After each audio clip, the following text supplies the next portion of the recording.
Okay, here we go. Another video on YouTube.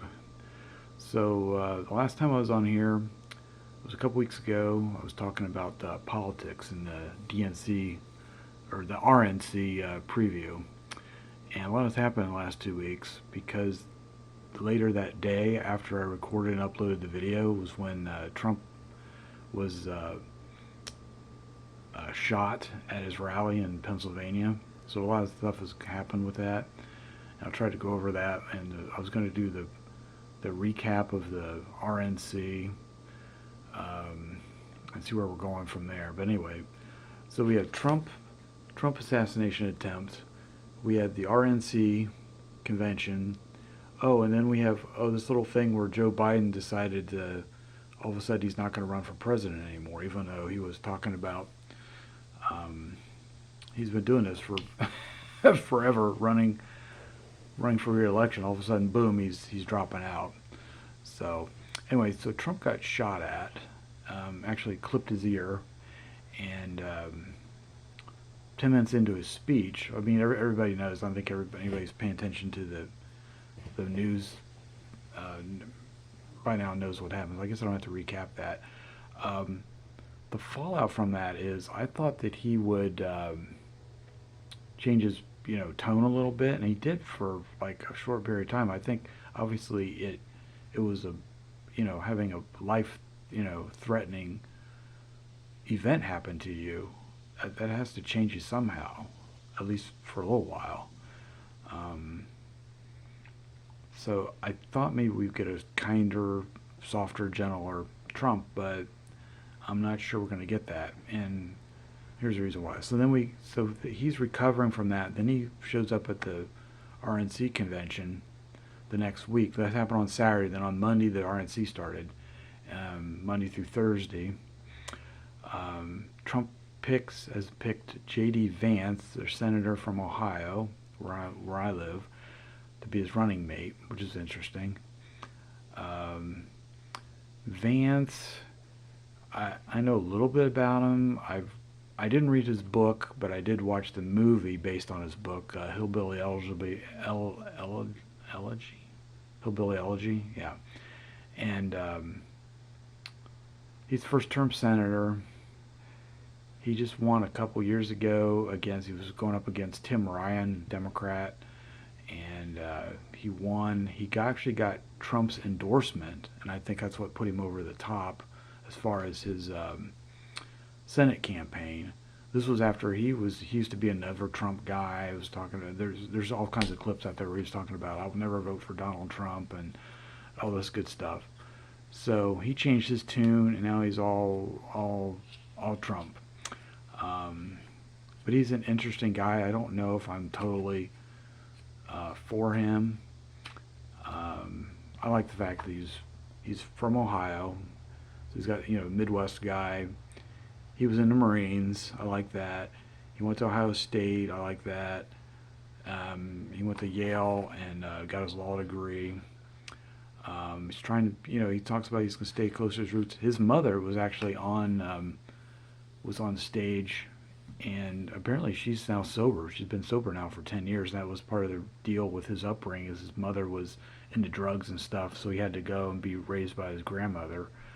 And there's a lot of people, I guess, that's happened to in their life, and it's also have to do with the drug problem in this country. So he's got a personal story about that, and it's a personal story about how he overcame all that to get where he's at today. So I think that's a good story. There's also some other stuff that has come out that where like interviews from like years ago where he's talking about childless cat ladies, and he doesn't like. Apparently, he has a problem with childless adults, where he feels like because I'm in the same boat.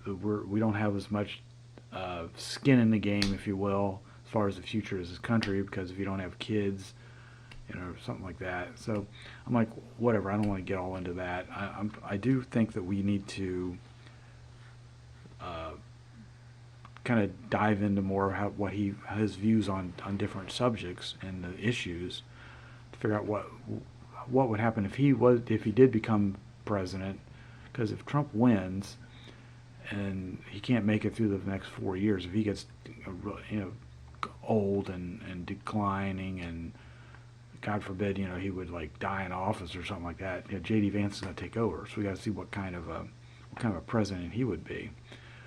Um, so we had that. RNC closed out. Trump had this really long speech, acceptance speech, and he started out talking about what happened with the shooting, and you thought, okay, this is going to change him, and then he kind of went into like the old Trump thing. And he kind of went on way too long, droned on way too long in his speech.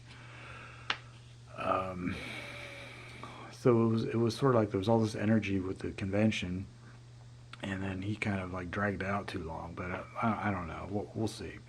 Still, he came out of the convention like, I think the Republicans came out with an advantage out of their convention, which is usually what happens after each party's convention.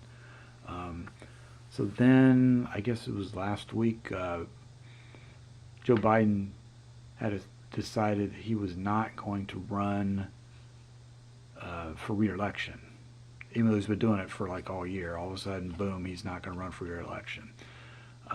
Stepping down, so now the Democrats have to pick a new candidate, which the heir apparent is going to be Kamala Harris because she's the vice president, and she's going to get all of Biden's uh, delegates. I'm not sure exactly how it works in the Democratic Party, but um, she's not official yet, but she's basically been like handed off the baton's been essentially passed to her now to run this, the rest of this race. So we'll see how this works out. She's going to probably get it. So I think you got to start looking at her and looking at her voting record.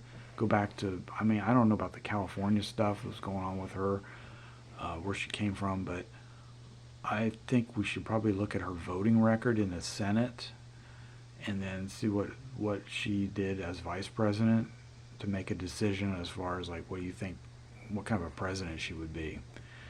Now we've got a while to wait. I was looking it up in my little calendar. I actually have a hard calendar planner, and right now we got the Olympics going on, so I won't talk about that here, but I'll be watching the Olympics for the next 2 weeks. And then we get into August. The DNC convention, it's not until August 19th, so it's later. It's towards the latter part of the month. In fact, I think there's some schools starting back before we have the DNC convention. So that's going to be weird. That'll be the official thing. And then it's just going to be like a race. You're going to have about 2.5 months until the election then. So we're going to have to make some quick decisions. Barring any weird thing that happens at the convention, Kamala Harris will be the nominee. Oh, we got to see who she picks for vice president too, because that's the other part of this. So what I'm going to do is I'm going to be looking into her voting record and where she stands on issues. All the stuff about DEI, and people have been saying some really kind of nasty things about her, like her personal things, and I'm like, let's try to keep that to a minimum. I would be for that. I think Republicans have to be careful about attacking her personally because they're going to lose all the women voters. They're going to lose. They've already lost with her becoming, the presumptive nominee now. They've already lost all the liberal voters, probably most of the moderate women voters, but they're going to have to be careful not to alienate the conservative women vote. Because if Trump loses most of the women, I don't think he's going to be able to. I mean, because women are now going to be energized to go and vote. So before you had two old white men, now you got one old white man against a younger woman of color. So a lot of people that might have been thinking about sitting on the sidelines and like, well, maybe I just won't vote this year, they've got another option. So I don't know. I guess the Republicans, like Trump's campaign, they're a little bit nervous about this. So we'll see how they react going forward. And that's about it. I'm just going to try to do my research, and I encourage everybody else to do your research on the candidates and and where they stand on the issues. And then you have to see how that aligns on where you stand on all these issues. And then you make your vote. You cast your vote accordingly. So we'll see. It's going to be interesting. So I'll be back probably after the Olympics. Maybe get in here before the DNC, and we'll see where we're at. All right. Have a good one.